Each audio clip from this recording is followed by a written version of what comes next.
SBC Media. Welcome to the iGaming Daily Podcast, analysing the news from the betting and gaming industry all over the globe, supported by Optimove, the #1 CRM marketing solution for the iGaming market. Hello, everyone. Before we start, I'd like to apologize for the noise you might hear on the back, but João Pessoa is quite busy today. But we are here to talk about Brazil, as you might have thought.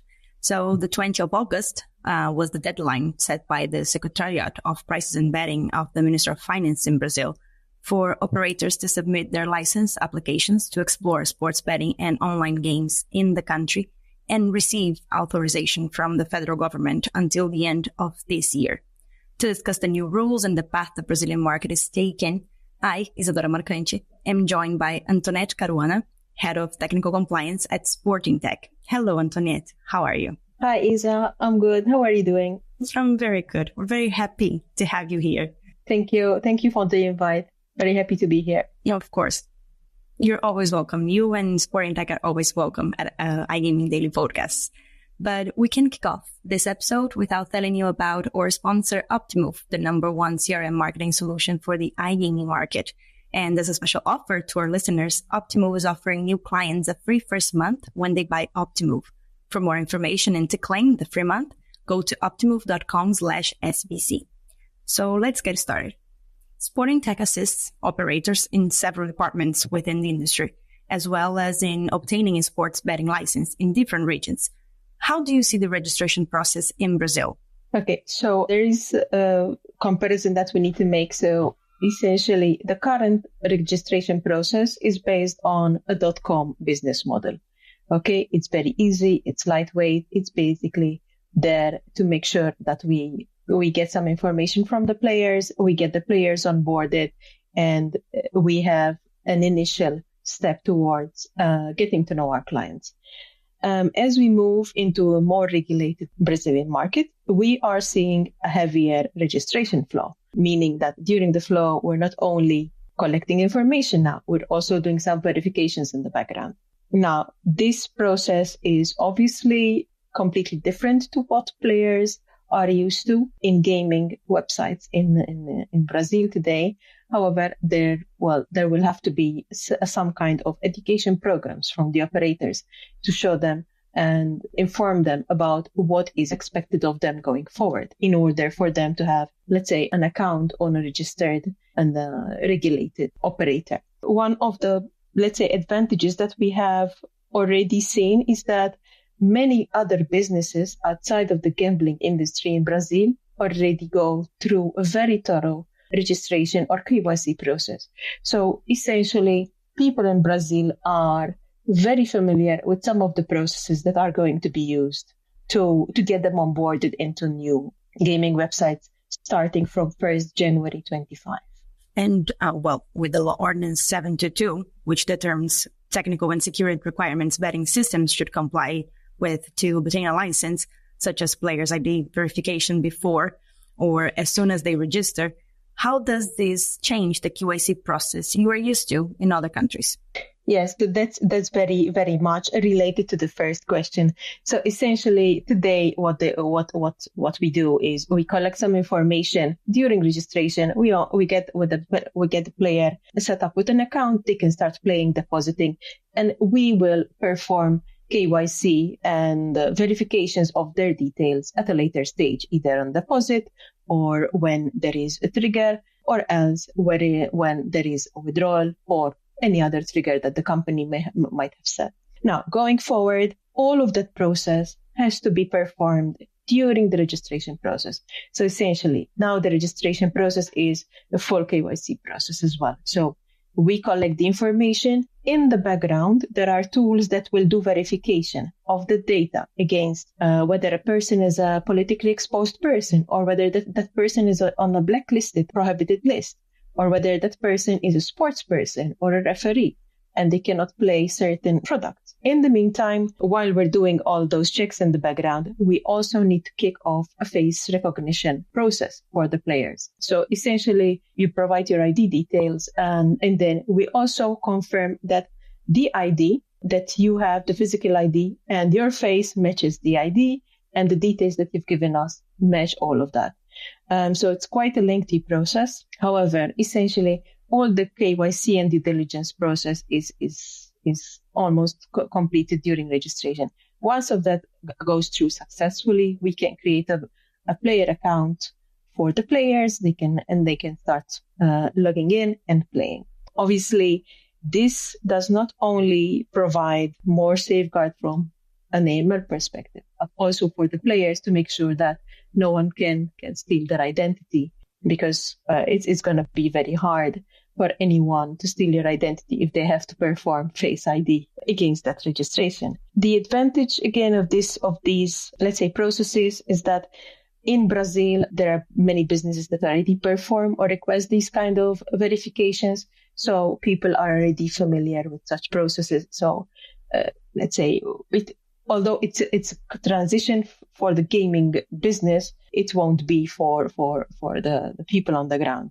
Apart from that, there's also confirmation of banking details, verification of banking details during registration process, and also setup of multi-factor authentication to be used at a later stage. So the registration and the KYC process are pretty robust for 2025 when Brazil regulated gaming kicks off. So since we're talking about robust measures to prevent fraud and to protect not only the players, but the platform providers, the payment providers, and the operators as well, according to Law 14790, which regulated the market in Brazil last year, no welcome bonuses can be offered to players. That's something that caught everyone by surprise. How does Sportingtech see this rule, and how can this impact attracting new players? Yeah, so as you well said, this will impact, let's say, the way that businesses and operators will attract players to their platform, obviously. The way that businesses will have to go about it is to make sure, first of all, that they have a stable platform, that they also offer a secure means of players logging into their account, not having leaks of data and stuff like that. And apart from that, to offer other, let's say, loyalty programs later on during the player's journey. Apart from that, as we all know, it is also very important to have a very well, let's say, designed product where basically you have very good game providers on your side. The sportsbook works perfectly. You have very, very good, let's say, market setup and offers. So essentially, you have to invest in other areas in order for, let's say, for players to be attracted to your platform without the use of welcome bonuses this time. Yeah, definitely. So talking about bonus, let us talk about responsible gambling as well, especially in Brazil right now is a very hot topic at the moment. And some of responsible gambling's best practices will be set in Brazil next year once the law 14790 and all the law ordinances will be valid, let's say like that. And the market will be fully operational. So how does Sportingtech advise its clients on this matter, given the immaturity of the market? Okay, so just to start with a little bit of context on the existing situation. Today, in a .com model, you are required to offer some features on the website that will allow the players to set limits or self-exclusion. In very minor cases, there will be monitoring of what the players are doing and some interactions with the players. Most of this today is not fully regulated. So essentially, every operator is very much left to do what they please, and that's will. Now, going forward, this will change. The regulator will also impose some, let's say, requirements on the operators to monitor the player activity, and not only to monitor, but also to place blocks on player account where they see that there is a risk of problem gambling. So essentially, based on a player's deposits, withdrawals, the way they play, the way they log in, the operators will be able to determine whether this player is actually demonstrating potential risk gambling, or whether, let's say, they are within their reason.